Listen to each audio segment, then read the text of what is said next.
Hello दोस्तों, स्वागत है आपका अपने यूट्यूब चैनल अनूप स्टडी में।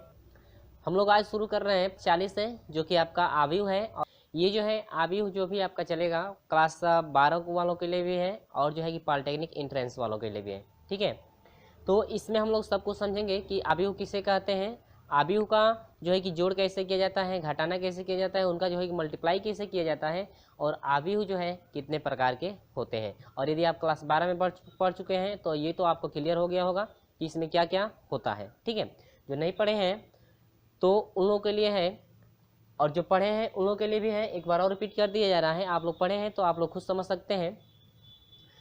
पहले हम लोग देखते हैं आव्यूह। ठीक है, तो आव्यूह होता क्या है, देखिए जो भी आव्यूह होता है फ्रेंड्स, आव्यूहों को जो है कि निरूपित किया जाता है बड़ा कोष्ठक से। आव्यूह जो होता है उसको रखा जाता है बड़ा कोष्ठक। यदि ऐसे बना देंगे तो यह आव्यूह इंडिकेट करता है।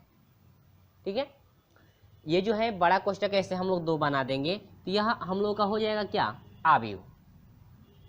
ठीक है, और देखिए ये बड़ा कोष्ठक यदि दोनों तरफ से बना देते हैं और यह आयत का रूप जो है कि निर्माण हो चुका है, आय जैसा ये बना है ना। ठीक है, ऐसे, लेकिन ये जो बड़ा कोष्ठक हम लोग बना देंगे तो यह एक आव्यूह इंडिकेट करेगा। किसको इंडिकेट करता है, आव्यूह को। और यदि ऐसा बड़ा कोष्ठक ना बना करके हम लोग दोनों साइड से ऐसे एक रेखा खींच दें इस तरह से, ठीक है, लंबवत, ठीक है, एक सीधा यह ऐसे रेखा खींच दें तो यह इंडिकेट करता है क्या, सारणी को। लेकिन आव्यूह और सारणी का प्रोसेस आपका वही है, सेम। आपका जो है कि प्रदर्शित करने वाला जो चिन्ह होता है वह थोड़ा अलग अलग होता है। ठीक है, तो यह आपका क्या है, आव्यूह को जो है कि बड़ा कोष्ठक से इंडिकेट किया जाता है। ठीक है, अब इसमें जो होता है इस तरह से हम लोग बना देंगे तो यह एक आव्यूह बना। अब आव्यूह में दो आपके मान होते हैं, आव्यूह में आपके दो मान होते हैं। पहला पंक्ति होती है, दूसरा क्या, स्तंभ। पंक्ति और क्या, स्तंभ। जैसे इस तरह से हम लोग लिखते 3 2 4 5 6 7 3 2 5। पहले दो क्रम का समझिए। ठीक है, इस तरह से हम लोग लिख दिए। देखिए जो इस तरह से लिखा गया है 3 2 5 6, यदि हम लोग इस तरह से पढ़ते हैं यानी कि यह 32 हो गया। यानी कि इस तरह से यदि हम लोग पढ़ते हैं और तो यह 32 हो जाएगा, ये क्या हो जाएगा, 56। तो इस तरह से हम लोग पढ़ते हैं तो इसको हम लोग जो है कि रो बोलते हैं। ठीक है, यानी कि पंक्ति बोलते हैं, और पंक्ति को इंडिकेट करते हैं किससे, आर से। ठीक है, और इसको एम भी इंडिकेट कर सकते हैं। क्या इंडिकेट कर सकते हैं, एम। तो हम लोग रो यानी पंक्ति और जो है कि स्तंभ को हम लोग पंक्ति को आर से इंडिकेट कर देंगे और स्तंभ को किससे, सी से। कॉलम होता है, अब देखिए, या एम और एन भी इंडिकेट कर सकते हैं। तो देखिए इसमें एक यह पहली पंक्ति हो गई और ये R1 हो गया और ये क्या, R2, यानी कि ये पहली पंक्ति हो गई, ये क्या फ्रेंड्स आपकी दूसरी पंक्ति हुई। अब नीचे से यदि पढ़ते हैं इसे 3 यानी कि 35 हम लोग पढ़ेंगे और 26 पढ़ते हैं इस तरह से, तो ये आपका C1 हो गया, ये क्या हो गया, C2, यानी कि पहला स्तंभ हो गया और क्या, दूसरा स्तंभ। फिर आ रहा है, देखिए यदि R1, यदि पंक्ति की बात करें, पहली पंक्ति तो यह 3 2, पहली पंक्ति में कौन से अवयव हैं, 3 2 हैं। दूसरी पंक्ति में क्या है, 5 और 6। इसके बाद पहले स्तंभ में क्या है, 3 5 है, दूसरे स्तंभ में क्या है, 2 6। ठीक है, इतना क्लियर है। तो ये आपका क्या रहा, पंक्ति और स्तंभ। उम्मीद होगी कि ये समझ में आ गया। अब थोड़ा और प्रोसेस हम लोग लेकर चलेंगे, लेकिन परिभाषा क्या, देखिए एम एन संख्याओं की आयताकार सारणी।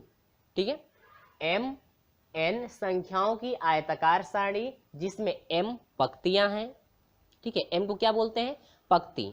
ठीक है, तो हम लोग रो भी वैसे बोल सकते हैं, या एम भी आप लोग इंडिकेट कर सकते हैं। एम पंक्तियां तथा एन स्तंभ हो। ठीक है, एन को किससे, स्तंभ से, या हम लोग पंक्ति को आर से इंडिकेट कर सकते हैं, स्तंभ को किससे, सी से। ठीक है, हो तो उसे m गुणे n, m गुणे क्या, n, या r गुणे c हम लोग लिख सकते हैं। m गुणे n कोटि आव्यूह कहते हैं, m गुणे n की कोटि आव्यूह कहते हैं। जैसे समझिए यह आव्यूह कोटि हो गया, इस प्रकार की सारणी को बड़ा कोष्टक के द्वारा प्रदर्शित किया जाता है। जो आव्यूह होता है, आव्यूह को जो है कि बड़ा कोष्टक से इंडिकेट किया जाता है। देखिए जैसे हम लोग लिखे हैं 2 4 6 5, ठीक है फ्रेंड्स। तो 2 4 यदि पढ़ते हैं तो यह R1 यह पहली पंक्ति का अवयव है, ये आपके R2 यानी कि ये क्या है दूसरी पंक्ति का अवयव, यानी कि R1 में जो है कि 2 4 है और R2 में क्या है 6 5, ठीक है फ्रेंड्स। अब C1 में क्या है, पहली पंक्ति में स्तंभ में जो है कि 2 6 है और दूसरे स्तंभ में क्या है फ्रेंड्स 4 5। तो ये आपकी पंक्ति और स्तंभ। और यदि कोटि की बात करें कितने कोटि का यह क्रम है तो यह हो जाएगा क्या 1 2, 2 गुणे 1 2 2, यानी कि यह कोटि की बात करें तो कोटि कितने का है 2 गुणे 2 की कोटि का क्रम है, ठीक है। तो कोटि समझ गए। अब इसमें और हम लोग बढ़ा लें, जैसे मान लीजिए 6 7 कर दें तो देखिए R1 R2 तो 2 है, लेकिन C1 C2 और क्या C3 यहाँ पर बन गया। यानी कि पहले आपका देखिए कब जब भी आप कोटि लिखेंगे या क्रम उनका लिखेंगे तो पहले पंक्ति को लिखा जाता है। तो 1 2 पंक्ति कितने की है 2 की है और स्तंभ कितने का है 1 2 3, यानी कि 2 गुणे कितने की कोटि है 3 की, ठीक है। तो ये आपकी क्या रही कोटि, तो 2 गुणे 3 की कोटि रही। या हम लोग ऐसे भी लिख सकते हैं 3 2 4 5 6 7। यदि ऐसे हम लोग लिख लें और इसमें पूछा जाए आपसे कि कितने की कोटि है या कितने का क्रम है तो आपका यह R1 इंडिकेट करेगा, R2 और क्या R3, यानी कि 3 इसमें पंक्ति बन गई, ठीक है फ्रेंड्स। लेकिन C1 C2 की बात करें यानी कि स्तंभ की बात करें तो स्तंभ 1 बना 2 बना, तो पहले किसको लिखते हैं पंक्ति को, तो 1 2 3 पंक्ति 3 हो गई, लेकिन स्तंभ कितने हो गए फ्रेंड्स अब स्तंभ 2। तो यानी कि क्रम जो है 3 गुणे 2 का क्रम है या 3 गुणे 2 की कोटि है, ठीक है। यानी कि कोटि पूछा जाए कितने की कोटि है 3 गुणे 2 की, या उसी को हम लोग क्रम भी बोल सकते हैं एक तरफ से, ठीक है। तो अब देखिए कोटि यदि दिया हो अब अवयव की संख्या कैसे फाइंड करेंगे वो देखिए। जैसे मान लीजिए दे दिया कि यह कोई आव्यूह है या ये आव्यूह ना दे, ठीक है, और आव्यूह ना दे, मान लीजिए सपोज दैट ये समझ लीजिए कि ये आव्यूह नहीं हम लिखे हैं, सिर्फ कह रहे हैं कि आपका जो क्रम है किसी आव्यूह का क्रम 2 गुणे 3 का है या कोई आव्यूह जो है 2 गुणे 3 की कोटि का है, तो इसमें अवयवों की संख्या कितनी होगी, अवयवों की संख्या। तो अवयवों की संख्या फाइंड करते हैं फ्रेंड्स तो कुछ नहीं करना होता है, सिर्फ इन कोटियों का जो है कि मल्टीप्लाई करा दिया जाता है तो पता चलता है अवयवों की क्या संख्या। तो 3 दूनी के 6, अवयव की संख्या कितनी हुई 6। जो भी आपका आव्यूह बना है उसमें टोटल अवयव आपके 6 होंगे। तो देखिए है कि 6 नहीं है, 1 2 3 4 5 6 अवयव है ना। अब देखिए यदि हम कहते हैं कि कोई आव्यूह 3 गुणे 2 का है तो उसमें अवयव की संख्या कितनी होगी 3 दूनी के 6, 1 2 3 4 5 6, ठीक है। इसमें यदि हम लोग बढ़ा दें जैसे 3 4 6 कर दें और तो इसमें देखिए C3 भी हो गया। तो अब ये क्रम कितने का बन गया 3 गुणे 3 का बना, तो 3 तो लिखे 9 अवयव हो गए, 1 2 3 4 5 6 7 8 9, ठीक है फ्रेंड्स। तो ये रहा आपकी कोटि रहा या क्रम रहा। और अवयव की संख्या यदि फाइंड करना है तो इस तरह से हम लोग फाइंड कर लेंगे। अब जो है कि यह आव्यूह रहा, ठीक है। और आव्यूहों के प्रकार देखेंगे कि आव्यूह जो है कि कितने प्रकार से होता है, तो ये आपका आव्यूह इंडिकेट किया गया है। आव्यूह में अवयव किस तरह से हम लोग फाइंड करते हैं और कोटि कैसे हम लोग जो है कि बताएंगे और समझेंगे किस तरह से, वो भी हम लोग समझ चुके हैं कि किसको कोटि कहते हैं, किसको जो है कौन कोटि की कितने की कोटि है और किसको पंक्ति कहते हैं, किसको स्तंभ कहते हैं। इतना आपको क्लियर हुआ। यदि आपको ये समझ में आ गया है तो वीडियो अच्छा लगा है तो लाइक जरूर कर दीजिएगा। आपको ये क्लियर हुआ। चलिए हम लोग देखते हैं आव्यूहों के प्रकार कि आव्यूह जो है ये कितने प्रकार के होते हैं।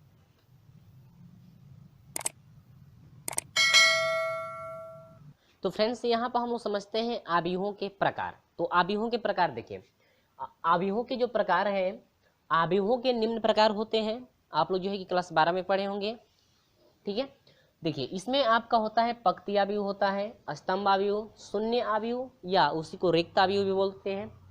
दूसरा होता है समान आव्यूह और इसके बाद तीसरा समान आव्यूह तो वो दूसरा नहीं है, वर्ग आव्यूह, विकर्ण आव्यूह, इकाई आव्यूह और क्या अदिश आव्यूह। तो हम लोग बारी बारी सब कुछ देखते चलेंगे।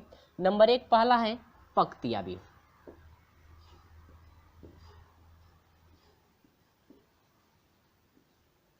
ठीक है फ्रेंड्स, पंक्ति आव्यूह। तो पंक्ति अवयव में यानी कि एक ऐसा अवयव जिसमें केवल एक पंक्ति होती है, एक ऐसा अवयव जिसमें केवल एक पंक्ति होती है। आप लोग जो पंक्ति अभी पढ़े हैं ना, पंक्ति हम लोग आप लोग समझ गए होंगे कि पंक्ति जो है कि किस तरह से हम लोग लिखेंगे अवयव में कि वह पंक्ति में आएगा और किस तरह से लिखेंगे कि वह स्तंभ में आता है। यानी कि स्तंभ वालों किस तरह से पढ़ते हैं और अवयव जो है कि पंक्ति वालों को किस तरह से पढ़ते हैं। तो पंक्ति अवयव में एक ऐसा अवयव या वह अवयव जिसमें केवल एक पंक्ति होती है उसे हम लोग पंक्ति अवयव कहते हैं। ठीक है फ्रेंड्स, तो देखिए पंक्ति अवयव में केवल एक पंक्ति, जैसे 3 6 4 2 2 5, इस तरह से बड़ा सा लिख लेते हैं या छोटा ही लिख लेते हैं। ठीक है, देखिए तो यह देखिए यह R1 है ना आपका R1, ठीक है, क्या नीचे और है नहीं है ना, तो एक पंक्ति हुआ।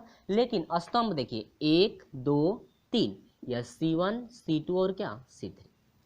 तो पंक्ति अवयव में एक ऐसा अवयव होता है जिसमें केवल एक ही पंक्ति होती है, स्तंभ कितना भी हो सकता है, लेकिन जो पंक्ति होती है पंक्ति आपकी सिर्फ एक होती है। तो देखिए R1 हो गया ना, इसमें यदि 2 3 6 हम कर दें तो यह R2 हो गया, लेकिन इसमें क्या 2 पंक्ति हो गई। लेकिन आपसे जो है कि पंक्ति अवयव पूछ रहा है, इसमें 2 पंक्ति नहीं होना चाहिए, सिर्फ कितने होनी चाहिए, एक पंक्ति। यानी कि एक ऐसा अवयव जिसमें केवल एक पंक्ति हो तो उसे हम लोग पंक्ति अवयव कहते हैं। ठीक है फ्रेंड्स, तो ये आपका क्या रहा, पंक्ति अवयव। और भी उदाहरण आप ले सकते हैं जिसमें एक ही पंक्ति आपकी होनी चाहिए। अवयव जो है कि स्तंभ जो है कि स्तंभ कितना हो सकता है, देखिए 1 2 3 स्तंभ है, लेकिन पंक्ति कितनी है, एक। ठीक है, तो ये आपका क्या रहा फ्रेंड्स, पंक्ति अवयव। अब हम समझते हैं स्तंभ अवयव।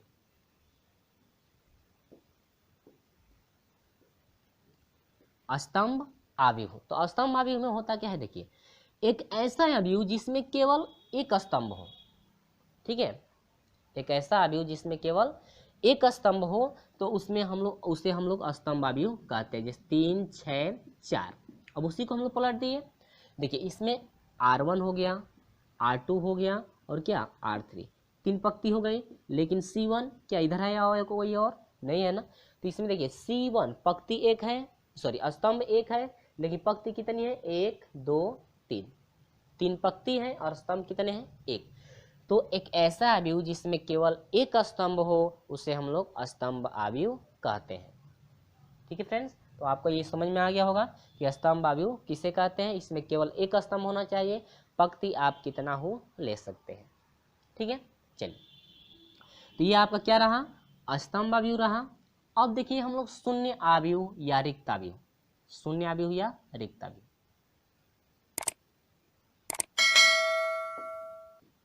तो ये आपका क्या रहा, शून्य अवयव। तो एक ऐसा अवयव जिसमें उस अवयव के सभी अवयव क्या हो, शून्य हो। एक ऐसा अवयव जिसके सभी अवयव शून्य हो उसे हम लोग शून्य अवयव या रिक्त अवयव कहते हैं। जैसे 0 0 0 0, यानी कि कितना हो अवयव हो लेकिन उन अवयवों की संख्या आपकी 0, यानी कि वह जो है कि आपका 0 होना चाहिए, तो उसे हम लोग शून्य अवयव कहते हैं। यानी कि एक ऐसा अवयव जिसमें प्रत्येक अवयव आपके शून्य हो तो उसे हम लोग शून्य अवयव या जो है कि रिक्त अवयव भी कहते हैं, यानी कि शून्य अवयव और रिक्त अवयव। ठीक है, तो इसमें देखिए प्रत्येक अवयव आपका क्या होना चाहिए, 0 होने चाहिए। और इसका जो इंडिकेट किया जाता है इसको इंडिकेट करते हैं कैपिटल O। ये क्या है, कैपिटल O, ये 0 मत समझिएगा, ये कैपिटल O है।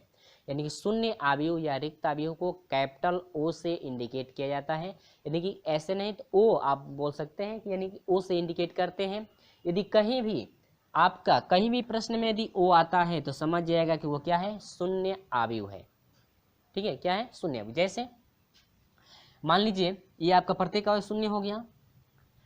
जैसे आपका दे दिया कि A बराबर दिया है 2 3 4 5, ठीक है, आपसे कह रहा है कि A गुणे O निकालिए। A गुणे क्या निकालिए, O, या यहाँ पर सिर्फ AO हम लोग लिख देते हैं तो हम लोग समझ जाएंगे कि आपको फाइंड करना है A गुणे O, यानी कि डॉट निकालना है, यानी कि क्रॉस मल्टीप्लाई करना है, यानी कि A और O का क्या क्रॉस मल्टीप्लाई करना है। ठीक है, तो हम लोग समझ गए कि इसका क्रॉस मल्टीप्लाई O क्या है, शून्य अवयव, यानी कि O का एक ऐसा अवयव रखेंगे जिसके सभी अवयव क्या हो, शून्य हो। लेकिन A का जितना क्रम है यह 2 गुणे 2 का है, तो शून्य अवयव का जब मान रखेंगे तो शून्य अवयव में भी 2 गुणे 2 का क्रम होने चाहिए। शर्त यह है कि सिर्फ इसके जो भी अवयव हैं अवयव इसके क्या होने चाहिए, सभी शून्य होने चाहिए, क्योंकि जो O होता है आपका शून्य अवयव होता है। ठीक है, अब बढ़ते हैं समान अवयव में। ठीक है फ्रेंड्स, वीडियो अच्छा लगता है तो लाइक जरूर कर दीजिएगा। यह है आपका समान अवयव।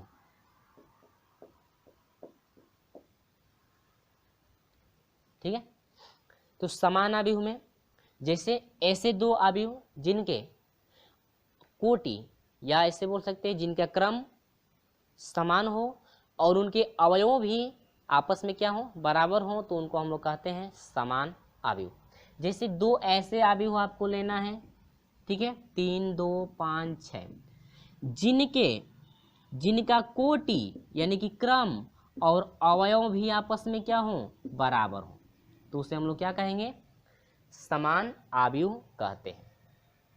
ठीक है, इसमें 3 5 2 6 है, 3 5 2 6, तो ये क्या हो जाएगा आपका समान अवयव आपका हो जाएगा। यानी कि ए और बी का क्रम भी बराबर है, जो अवयव हैं अवयव भी क्या है, बराबर हैं, तो ये आपका क्या हुआ, समान अवयव हुआ।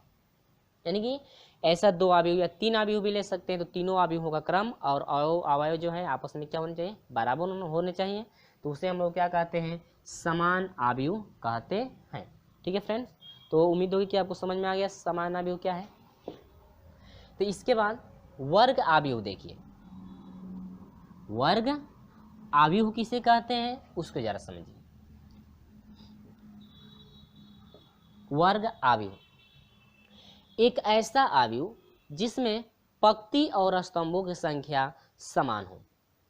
एक ऐसा अवयव या वह अवयव जिसके पंक्ति और स्तंभों की संख्या यानी कि जिसमें m और n आपस में क्या हो, बराबर, यानी कि पंक्तियों की संख्या और स्तंभों की संख्या आपस में यदि बराबर हो तो हम लोग उसे कहेंगे वो कौन सा अवयव है, वर्ग अवयव है। इसमें पंक्तियों की संख्या और जो स्तंभों की संख्या है दोनों बराबर होने चाहिए, जैसे 2 3 4 6।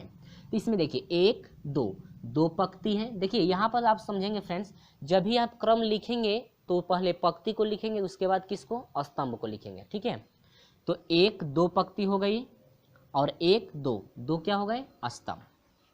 ठीक है, और यदि हम लोग ऐसे लिखते हैं 3 2 4 6 7 3, तो क्या यह वर्ग अवयव है, यानी कि 1 2 3 पंक्ति तो 3 है, लेकिन क्या 1 2 स्तंभ जो है कि बराबर है, नहीं, यानी कि m not equal to n, यानी कि m जो है n के बराबर नहीं है, तो यह एक वर्ग अवयव नहीं होगा। यानी कि पंक्तियों की संख्या और स्तंभों की संख्या आपस में क्या होनी चाहिए, बराबर होनी चाहिए।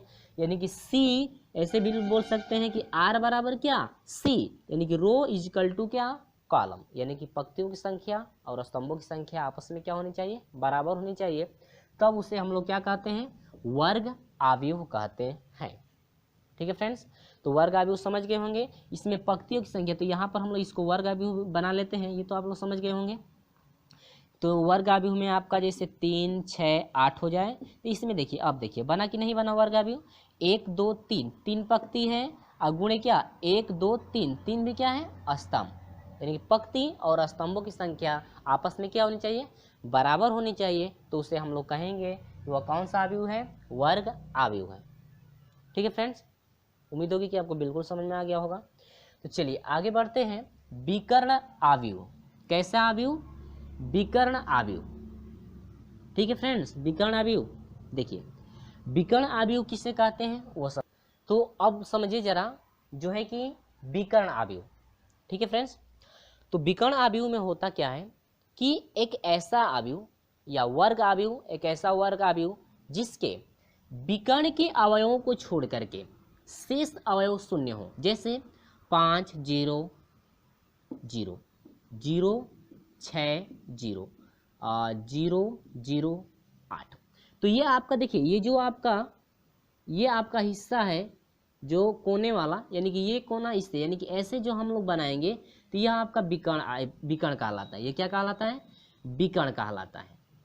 ठीक है, ये आपका कोना वाला जो अवयव है, यानी कि जो कोने में जो अवयव है, जो भी आपके कोने के सीध में पड़ रहे हैं, इसे हम लोग विकर्ण बोलते हैं। क्या बोलते हैं, विकर्ण। देखिए दो टाइप का बना रहे हैं, जैसे 0 0 3 0 6 8 0 0 और ये क्या 0। देखिए ये भी आपका क्या है, विकर्ण है, इसे क्या बोलते हैं हम लोग, विकर्ण।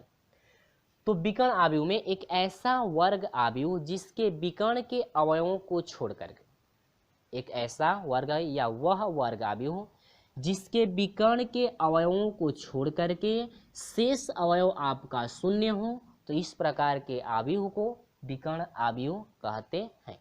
ठीक है फ्रेंड, तो विकर्ण आव्यूह, विकर्ण में जो भी ये अवयव हैं आपके होने चाहिए, जीरो नहीं होने चाहिए। ठीक है, यानी कि सभी अवयव जीरो नहीं होने चाहिए, लेकिन शेष अवयव आपके क्या हो, शून्य हो। लेकिन विकर्ण वाले अवयव जो हैं ये जीरो नहीं होने चाहिए। बाकी विकर्ण को छोड़ करके आपके जितने भी अवयव हैं वह शून्य हो सकते हैं, तो इसे हम लोग क्या कहते हैं, विकर्ण आव्यूह कहते हैं। ठीक है फ्रेंड्स, तो विकर्ण आव्यूह आप लोग समझ गए होंगे, ये आपका क्या है, विकर्ण आव्यूह है। यानी कि विकर्ण को छोड़ करके जितने ये अवयव हैं, यानी कि ये विकर्ण वाला यानी कॉर्नर वाला ये छोड़ करके जितने भी हैं आपके शेष अवयव शून्य होने चाहिए, तो इसे हम लोग क्या कहते हैं, विकर्ण आव्यूह कहते हैं। और देखिए विकर्ण आव्यूह पर जो है आपका क्या है, इकाई आव्यूह है। इसको सिर्फ हम लोग चेंज कर देंगे और बस समझना क्या है, देखिए इकाई आव्यूह। ठीक है, ये क्या है, इकाई आव्यूह है। अब देखिए इकाई आव्यूह में होता क्या है, यही वर्ग आव्यूह रहेगा और विकर्ण वाला आव्यूह रहेगा। लेकिन इकाई आव्यूह में होता है कि इसके विकर्ण के सभी जो अवयव हैं एक होने चाहिए। विकर्ण के सभी अवयव क्या होने चाहिए, एक होने चाहिए। एक का मतलब ये नहीं कि 8 8 8 रख दे, ठीक है, ऐसे नहीं कि न न न रख दे तो एक अवयव हो जाएंगे ना एक रूप के, ऐसे नहीं। एक का मतलब यह 1 1 होने चाहिए, यानी कि सिर्फ क्या होना चाहिए, एक 1 होना चाहिए।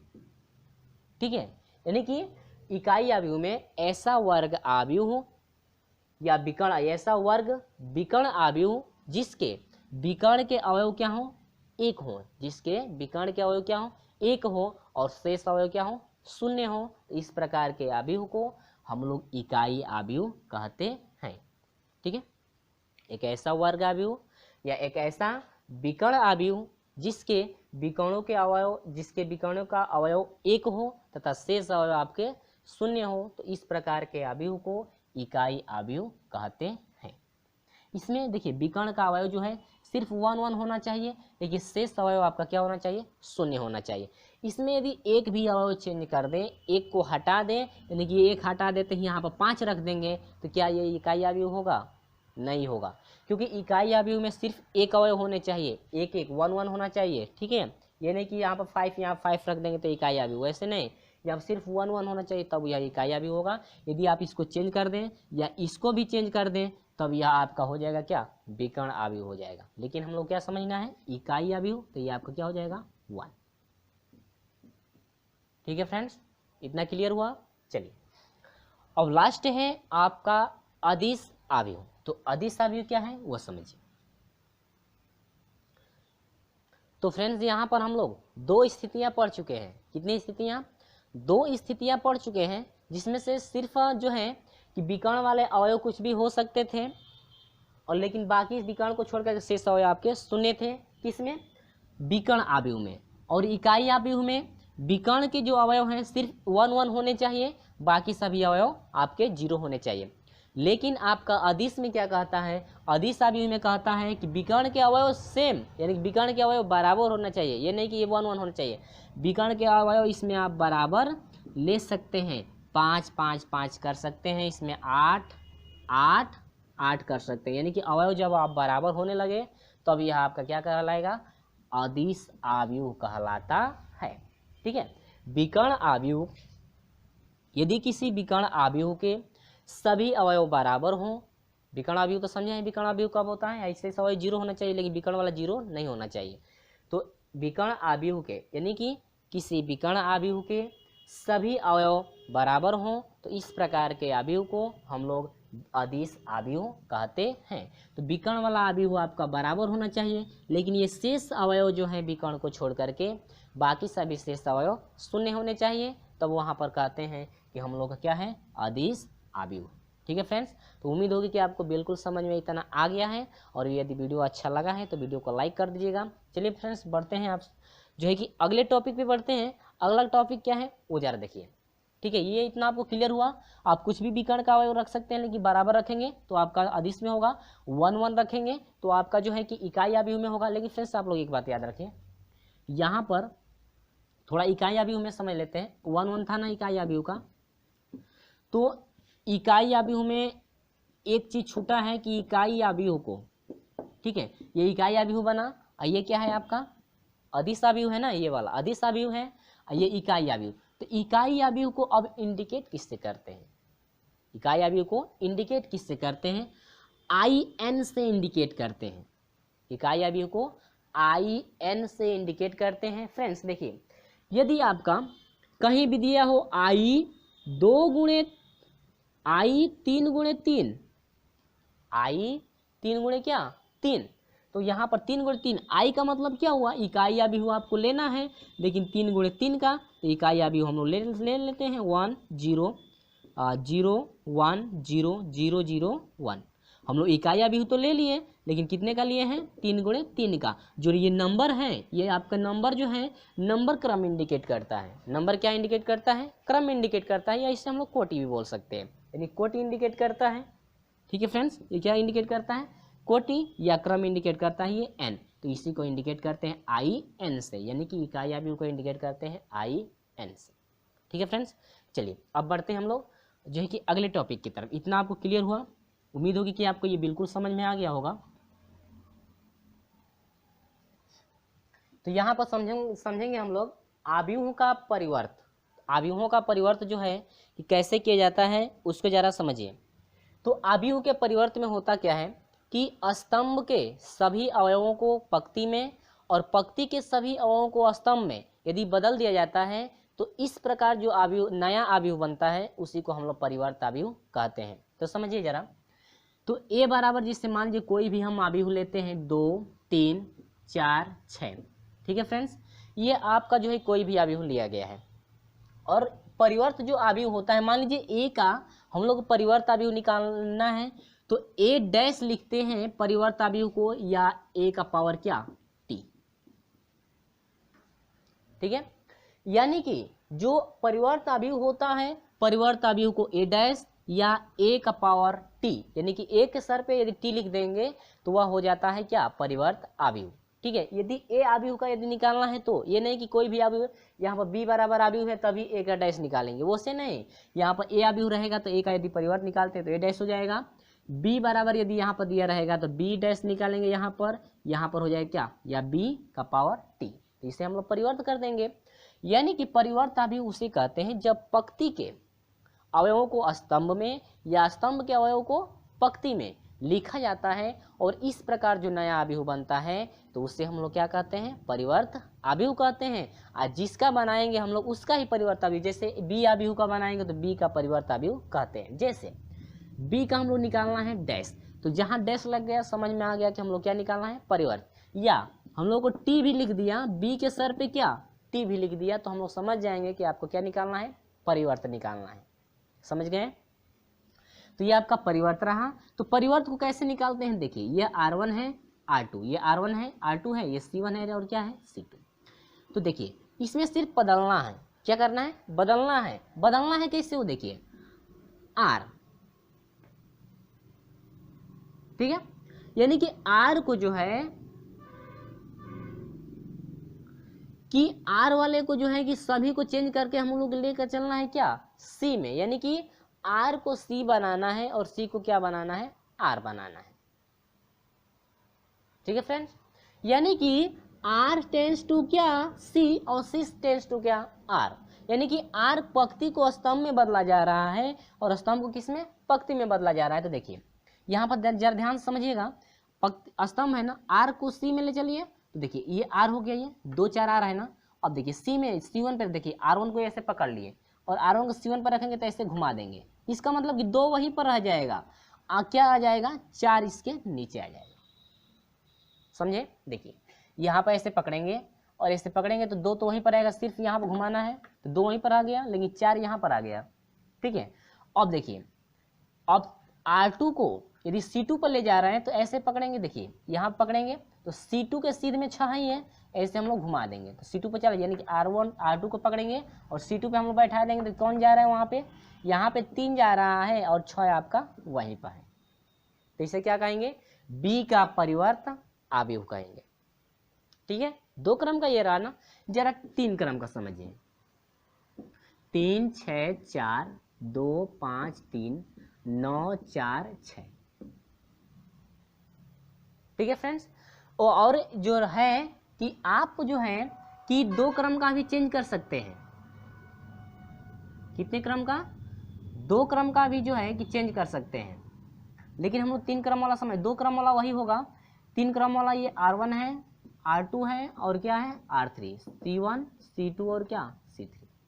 अब देखिए फिर चेंज कीजिए, हम लोग क्या पहली बार R1 को ले गए ना, R1 को C1 किए। अब जो है कि आप नहीं है तो C1 को R1 बना दीजिए। देखिए यहाँ पर पकड़ेंगे ऐसे और R1 बनाना है ना, तो R1 पर ऐसे बैठा देंगे, यहाँ पर 3 हो जाएगा और इधर बढ़ेंगे ना, इधर यहाँ पर क्या हो जाएगा 6 हो जाएगा और 9 की जगह पर क्या हो जाएगा 4। देखिए ऐसे घुमाएंगे, 6 यहाँ पर आएगा 4 वहाँ पर। अब देखिए अब R2 बनाना है, C2 को R2 बनाना है, तो देखिए ऐसे घुमा देंगे, ऐसे R2 पे आ जाएगा तो 5 देखिए आपका वहीं पर आ गया, लेकिन सिर्फ चेंज हो रहा है क्या, 2 यहाँ पर आ रहा है 3 यहाँ पर जा रहा है, यानी कि 2 और क्या 3।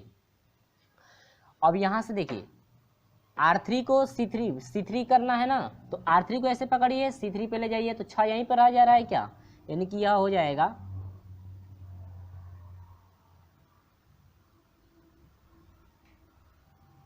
यहाँ पे हम लोग क्या क्या चेंज किए हैं, R1 को इस पे कर दिए, नहीं C1 को चेंज किया जा रहा है ना, C1 को R1 कर दिए और C2 को जो है R2 बना दिए, लेकिन अब C3 बच गया ना, तो C3 को क्या बनाना है R3 बनाना है ना, तो अब 6 तो वहीं पर आ जाएगा और C3 आएगा R3 पे, तो यहाँ पर हो जाएगा 9 और यहाँ पर क्या हो जाएगा 4।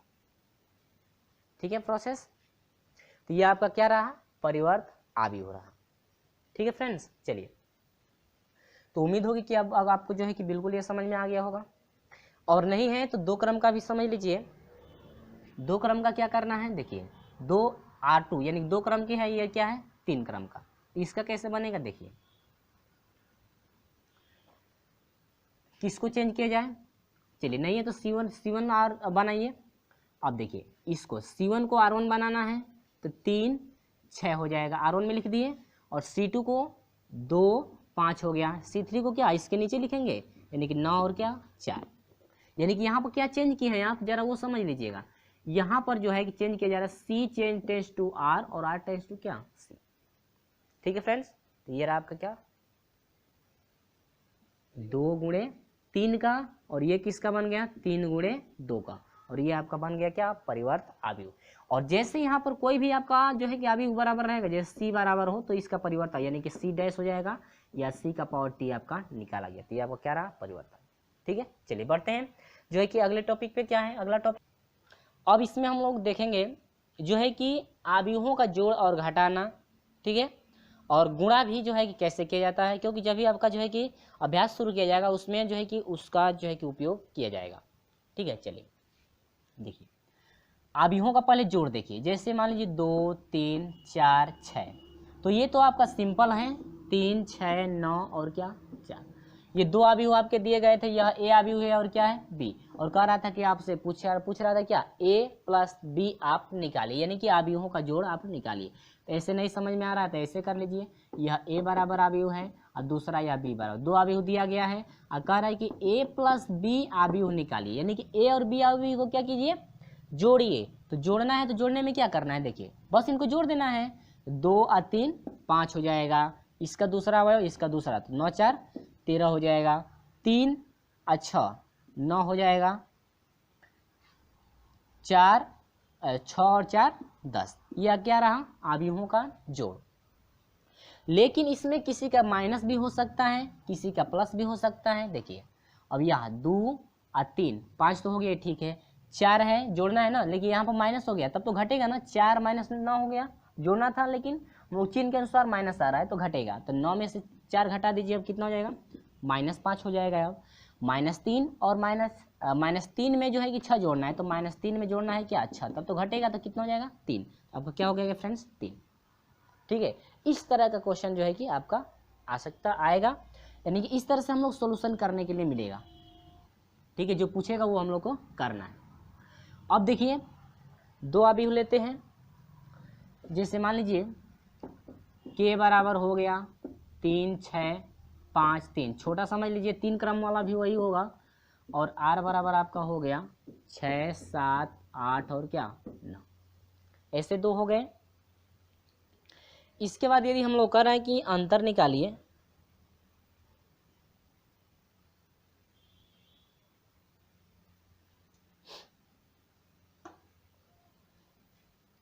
ठीक है, ये कह रहा है कि हम लोगों को घटाना। अब हम लोग क्या सीखना है, घटाना, यानी k माइनस क्या r। घटाना कैसे करेंगे वो देखिए, तो पहले लिख कर समझते हैं। k को लिखिए 3 6 5 3, इसके बाद माइनस r वाले को लिखिए 6 7 8 और क्या 9। इनका अंतर माइनस है ना, तो अंतर घटाना करना है। तो देखिए आप लिख करके भी समझ सकते हैं, तो यहाँ पर लिख कर समझ लीजिए 3 और माइनस घटाना है क्या 6। ठीक है फ्रेंड्स, और यहाँ पर दूसरा है 5 और माइनस क्या 8, यहाँ पर है 6 और माइनस क्या 7, यहाँ पर है 3 और माइनस क्या 9। ठीक है, अब यहाँ पर हम लोग क्या करेंगे, देखिए 6 में से -3 है, 3 माइनस 6 है, 3 में से -6 करना है, तो ये बड़ा वाला में से घटेगा ना, 3 में से 3 घटेगा तो 3, 6 बड़ा है तो क्या लगेगा -3 हो गया, ये भी घटेगा तो अब कितना हो जाएगा -3 हो जाएगा। 8 में से 5 घटेगा तो -3, क्योंकि 8 बड़ा है, 7 में 6 घटाइए तो -1 हो जाएगा, और 3 में से 9 घटाइए तो ये अब ये क्या -6।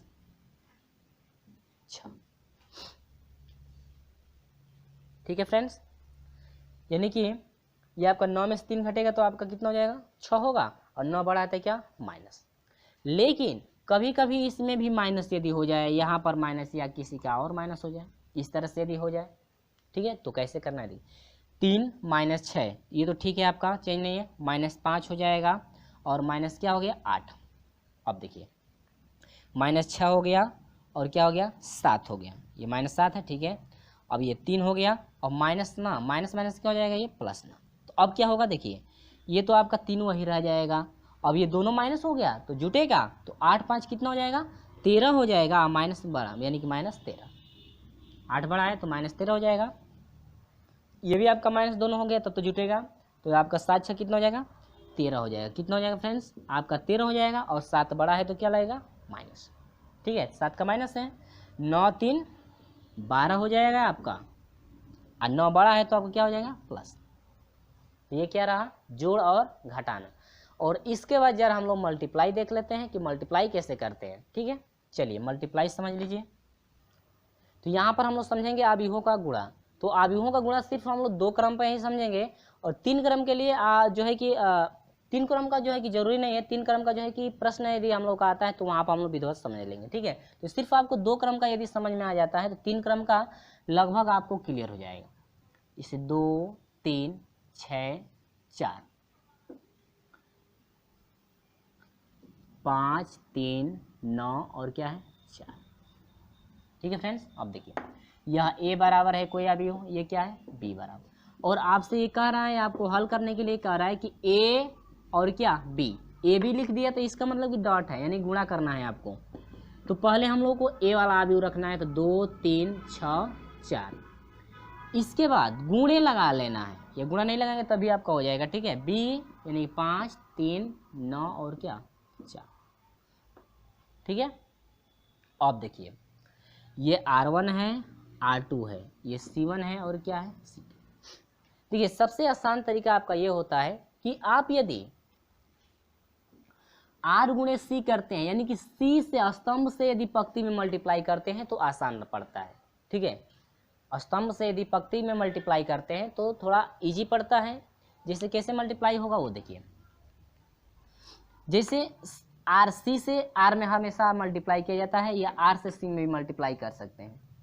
ठीक ना, तो यहाँ पर हम लोग सी से आर में करेंगे, थोड़ा जो है कि इजी पड़ता है इस तरह से, यानी कि पंक्ति से जो है कि स्तंभ से जो है कि पंक्ति में, स्तंभ से किस में पंक्ति में। तो पहला स्तंभ ये है, ठीक है, स्तंभ से पंक्ति में करना है, तो पहले स्तंभ को ऐसे पकड़ लीजिए, ध्यान से समझिएगा, ऐसे पकड़ेंगे और देखते रहिए अवयव कौन सा कहाँ पे अवयव है। ऊपर वाला 5 है, नीचे वाला क्या है 3, देखिए ऊपर वाला 5 बन गया, नीचे वाला 3, तो ऐसे हम लोग पकड़ेंगे और ऐसे हम लोग रखेंगे। देखिए किसको पकड़ कर कहाँ, कौन अक्षर कहाँ जा रही है, तो यहाँ पर जो है कि हम लोगों का 5 आ रहा है और यहाँ पर क्या 3, ऐसे पकड़ेंगे, ऐसे पकड़ कर हम लोग क्या करेंगे यहाँ पर रखेंगे। ठीक है, अब देखिए मल्टीप्लाई कैसे हो रहा है। कोष्टक हम लोग लगाएंगे, अब इनका मल्टीप्लाई 5 दूनी के 10। ठीक है फ्रेंड्स, यहाँ पर देखिए 6 3 18, इन दोनों का यहाँ पर प्लस चिन्ह माना जाए, यहाँ पर प्लस, दोनों का प्लस है तो प्लस करेंगे, 6 3 18। ठीक है फ्रेंड्स, तीन दोनों का मल्टीप्लाई करके एक में हम लोग जोड़ देंगे। ठीक है, ये कोष्टक में रहना चाहिए। यहाँ पर तीसरा विभक्ति आएगी तो वहाँ पर भी जो है यहाँ पर जैसे मैंने 3 हो गया, यहाँ पर 2 तो 3 दूनी के 6, यहाँ पर प्लस क्या कर देंगे 6, इसमें आ जाएगा। ठीक है, लेकिन 2 क्रम वाला है, ये क्लियर है। इसके बाद फिर इसके नीचे से आएंगे, अब इससे करेंगे 3 5 15, फिर प्लस 4 3 12 हो गया, C1 से हो गया। अब वही प्रोसेस सेम C2 से, तो C2 से करेंगे। देखिए C2 को ऐसे पकड़ेंगे, ऐसे घुमाएंगे तो यहाँ पर 9 आ जाएगा, यहाँ पर क्या 4। देखिए यहाँ पर ऐसे पकड़ेंगे और ऐसे पकड़ कर घुमा देंगे तो यहाँ पर 9 आ गया, यहाँ पर 4 आया। फिर वही मल्टीप्लाई कीजिए, कोष्टक यहाँ पर बनाइए। ठीक है, ये C1 बना और ये क्या बनना है अब C2 आपका। तो 9 2 9 18 हो गया, प्लस क्योंकि इन दोनों का प्लस है, ये यहाँ पर किसी का माइनस भी होता तो कोई बात नहीं है, यहाँ पर यदि माइनस है तो माइनस लगा लेंगे, तो प्लस से माइनस होगा, अब माइनस हो जाएगा यहाँ पर। ठीक है, माइनस वाले भी समझ लीजिए, और 4 6 24। ठीक है इतना। अब इसके नीचे वाले से तो यहाँ पर 3 9 27 हो गया, और 4 से यहाँ पर माइनस, यहाँ पर प्लस है और यहाँ पर क्या है माइनस है, तो प्लस से माइनस में गुणा, माइनस 4 चौको 16, ये आपका C2 बन गया। ठीक है, ये आपका मल्टीप्लाई है, और ये इसको जोड़ दीजिए तो आपका कितना हो जाएगा 28 हो जाएगा। अब इस ये आपका घटेगा ना, तो जो है कि आपका 24 बड़ा है तो माइनस लगेगा, 14 में से 8 घटेगा क्या 6 हो जाएगा, और 1 में से घटेगा, यानी कि 6 हो गया। 24 में से 18 घटाएंगे तो कितना 6, यानी कि आपका हो गया क्या -6। माइनस क्यों लगा, 24 बड़ा है तो माइनस लगेगा। अब इसको जोड़ेंगे प्लस है तो 5 2 7 हो जाएगा, और ये 1 1 क्या हो जाएगा 2 27, यानी 15 और 12 कितना हो जाएगा 27। अब यहाँ पर घटा लीजिए, माइनस से तो घटेगा, 7 में से 6 घटेगा 1 हो जाएगा, 2 में से घटेगा 1 हो जाएगा, और कौन बड़ा है 27, 27 का चिन्ह क्या है प्लस, तो यहाँ पर प्लस माना जाएगा। तो ये रहा आपका क्या क्रॉस मल्टीप्लाई, A गुणे किसका B का। ठीक है फ्रेंड्स, तो उम्मीद होगी कि आपको ये बिल्कुल समझ में आ गया है, और यदि वीडियो अच्छा लगा है तो वीडियो को लाइक कर दीजिएगा, अपने दोस्तों में शेयर जरूर कर दीजिएगा। चलिए फ्रेंड्स, इस तरह से हमारे साथ जुड़िएगा। अभी तक चैनल को सब्सक्राइब नहीं किया, सब्सक्राइब करके जुड़िएगा, साथ में बेल आइकन प्रेस भी कर दीजिएगा ताकि समय से आपको हमेशा नोटिफिकेशन मिलती रहे। तो चलिए फ्रेंड्स, मिलते हैं आपसे अगले वीडियो में। अगले वीडियो में लेकर चलेंगे अभ्यास शुरू किया जाएगा। तो चलिए फ्रेंड्स, मिलते हैं आपसे अगले वीडियो में, तब तक के लिए बाय बाय।